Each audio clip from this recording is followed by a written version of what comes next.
आदाब दोस्तों। आप जानते हैं हर स्मार्ट इंसान को हमेशा इस बात से होशियार रहना चाहिए कि वो डनिंग क्रूगर इफेक्ट के ट्रैप में न फंस जाए। यानी ये कि आप किसी मौजू के बारे में अपनी लेवल ऑफ अंडरस्टैंडिंग को ओवर एस्टिमेट करने लगे, ज्यादा समझने लगे, सिर्फ इसलिए कि आपने उस बहस की पूरी पेचीदगी को सुनने और समझने में वाकई वक्त नहीं लगाया। फिर चूंकि आप स्मार्ट हैं इसलिए आप बाज़ दफा कमजोर या गलत ख्यालात के हक में भी बिल्कुल कंपेलिंग आर्गुमेंट्स, दलीलें गढ़ लेते हैं। और ये बात हकीकी है। ये भी हकीकत है कि अभी तक इस सवाल का कोई हतमी जवाब मौजूद नहीं कि खुदा का वजूद है या नहीं, मगर इसके बावजूद इस बात में एक अनडिनाएबल वैल्यू है कि आप ये जाने कि इस मौजू पर गुफ्तगू इस वक्त किस मरहले पर है, आप खुद इसमें कहां खड़े हैं और दूसरे लोग किन नुक्ता हाय नजर से बात कर रहे हैं, ख्वाह आप उनसे इख्तिलाफ ही क्यों ना रखते हो। आखिरकार एक मुकाम पर आकर आपको खुद ये फैसला करना पड़ता है कि आप अपने जहन में जो ख्यालात कैरी कर रहे हैं, उठाए फिर रहे हैं, आप उनसे कितने सेल्फ अवेयर हैं, खुद आगाह हैं या खुद आगाह होना चाहते हैं। मजहब दुनिया भर में अरबों इंसानों की जिंदगियों का एक अहम हिस्सा है, मगर मजहबी अकीदा दरअसल किस चीज पर मुश्तमिल होता है ये एक शख्स से दूसरे शख्स तक खासा मुख्तलिफ हो सकता है, वेरी कर सकता है। कुछ लोग एक ऐसे एंथ्रोपोमॉर्फिक, इंसान नुमा और जजमेंटल, फैसला साबिर करने वाले खुदा पर यकीन रखते हैं। कुछ खुदा को ज्यादा ट्रांसेंडेंट, मावराई और कॉन्सेप्चुअल समझते हैं। कुछ लोग जानदाराना यानी एनिमिस्ट अकायद के हामिल होते हैं जो मखलूकात और अशिया को किसी स्पिरिचुअल एसेंस से, रूहानी जौहर से एट्रीब्यूट करते हैं। और इसके अलावा भी बेशुमार सूरतें पाई जाती हैं।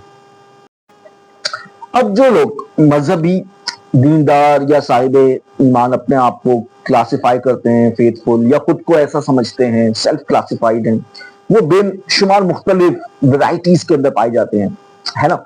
इसलिए महज ये कह देना कि कोई शख्स मजहबी है हकीकतन उसके बारे में बहुत ज्यादा कुछ नहीं बताता। कुछ लोग इस मामले में निहायत हार्डकोर होते हैं, सख्तगीर होते हैं और खुदा के बारे में उनका तसव्वुर भी खासा इंसान नुमा होता है, एंथ्रोपोमॉर्फिक होता है। वो ये समझते हैं कि खुदा कहीं ऊपर एक शख्सियत की सूरत में मौजूद है जो उनका मुहासबा करता है, फैसले साबिर करता है और अच्छे बुरे का तयन करता है।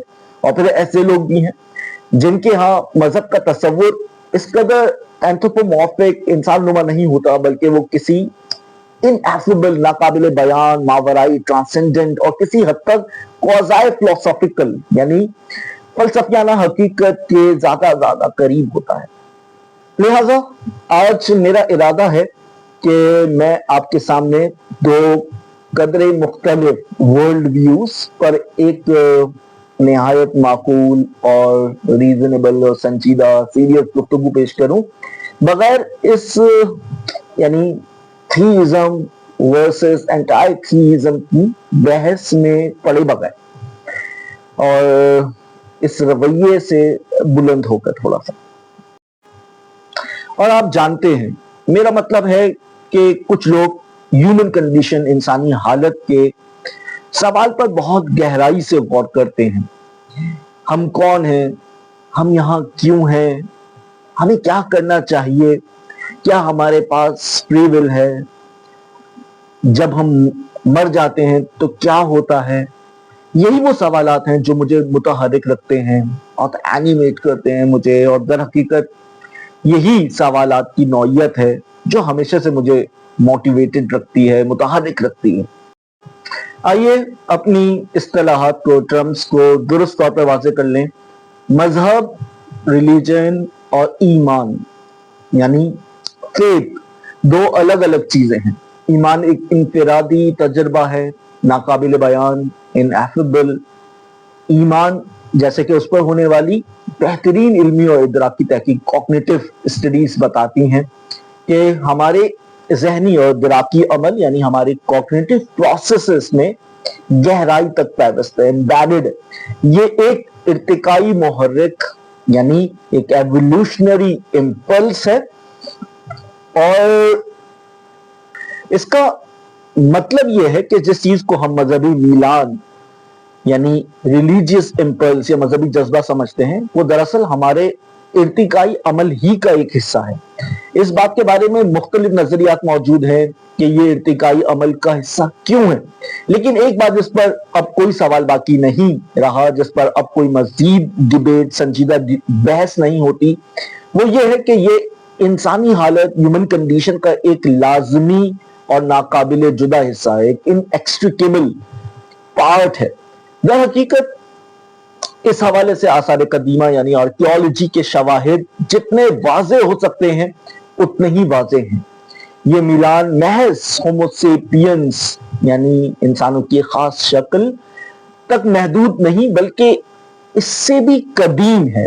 ये एक हयातियाती मुहर्रिक यानी एक बायोलॉजिकल इम्पल्स है जो हमें नींडरथॉल्स यानी नींडरथॉल्स भी एक सेपियंस की तरह एक इंसानों की स्पीसीज है, उनमें भी नजर आता है। नींडरथॉल के जो ब्यूरियल साइट्स हैं, जो तदफीनी मुकामात हैं, हमें उससे वाफिर शवाहिद मिलते हैं। नींडरथॉल गारों में हमें ऐसी चीजें मिलती हैं जिन पर कोई शुबा नहीं रहता, यानी रस्मी और अलामती तजुर्बात की बाकियात, सिंबॉलिक एक्सपीरियंसेस की बाकियात, या यूं कह लीजिए रसूमाती तजुर्बे का मलबा यानी डेब्रिस ऑफ रिचुअल एक्सपीरियंस। इसके अलावा इस मुहर्रिक के सिंपल्स के कुछ यकीनी मगर काबिल जिक्र आसार हमें इंसानों के इससे भी कदीम सूरतों में मिलते हैं, मगर ये सब मजहब से मुख्तलिफ चीज है। दरअसल मजहब महज वो जबान है, एक सिस्टमिक, एक मुनज़्ज़म और बहुत कंट्रोल्ड लैंग्वेज है जिसके जरिए हम अपने ईमान इस मुहर्रिक का इजहार करते हैं। इस इम्पल्स का वो मुहर्रिक जो हमारी इदराकी साख्त में, कॉग्निटिव प्रोसेसेस में एम्बेडेड है और जो इस बात का हिस्सा है कि इंसान होना दरअसल क्या मानी रखता है। लिहाजा हाँ, आप ये कह सकते हैं कि मज़ाहिब मौजूद हैं और मज़हब दरअसल महज एक ज़बान है, इस्तारों और अलामतों का एक फ्रेमवर्क है, मेटाफर्स और सिंबल्स का, जिसके ज़रिए लोग अपने आप से और अपने हम ख़याल लोगों से, लाइक माइंडेड लोगों से कम्युनिकेट करते हैं, उस नाकाबिल इजहार मावराई तजर्बे, एक्सपीरियंस ऑफ ट्रांसेंडेंस को बयान करने और समझने की कोशिश करते हैं। यहाँ जो बात वाकई इंपॉर्टेंट है, अहम है, वो ये है कि इखलाकियात का, मोरालिटी का रिलीजियस इम्पल्स से, मजहबी मुहर्रिक से सिरे से कोई ताल्लुक ही नहीं है। दरहकीकत जब ज्यादातर लोग मजहब से माखूज इखलाकियात यानी रिलीजियसली इंस्पायर्ड मोरालिटी की बात करते हैं तो वो बामुश्किल 5000 साल पुरानी होती है, जबकि मजहबी मुहर्रिक कदरे मोहतात अंदाजे के मुताबिक कम अज कम 2 लाख साल पुराना है। हमारे पास ऐसे मादी शवाहिद, मटेरियल एविडेंस मौजूद है जो मजहब और या जिसे मैं मजहबी मुहर्रिक कह रहा हूं कि वजूद को कम अज कम 2 लाख साल पहले तक ले जाते हैं, बल्कि मुमकिन इससे भी ज्यादा कदीम हो। लिहाजा यही वजह है कि वो दलील के हम में मजहबी मुहर्रिक, रिलीजियस इम्पल्स इसलिए मौजूद है कि ये हमें इखलाकी इंसान बनने में मदद देता है, हमें रोकता है कि हम अपने साथ वाले केव मैन पर छुरा ना चलाएं, स्टैब ना कर दें उसे और उसका खाना ना खा जाएं। ये बिल्कुल दुरुस्त नहीं, बिल्कुल नहीं। मजहब कभी भी इसलिए नहीं था और डिवाइन लॉ गिवर का आइडिया बिल्कुल ब्रांड न्यू है। तकरीबन 5000 साल पहले तक खुदा या किसी इखलाकी उसूल के जरिए मजहब का तस्वुर बिल्कुल नया था। यूनान के देवता जितना गैर इखलाकी हो सकते थे, मेसोपोटामिया के देवता ना सिर्फ ये कि एमोरल थे बल्कि मुकम्मल तौर पर इमोरल थे, गैर इखलाकी थे। इसलिए ये कहना कि मजहब की वजह इखलाकियात हैं एक निहायत सादा और गैर पेचीदा दलील है, लेकिन जो भी मजहबी मुहर्रिक है वो यकीनी तौर पर हमारे इर्तिकाई, एवोल्यूशनरी या कॉग्निटिव अमल की प्रोडक्ट है, उसकी पैदावार है और इसका ताल्लुक इस हकीकत से है कि ये एक कायनाती और हमागीर यानी एक यूनिवर्सल जज्बा है।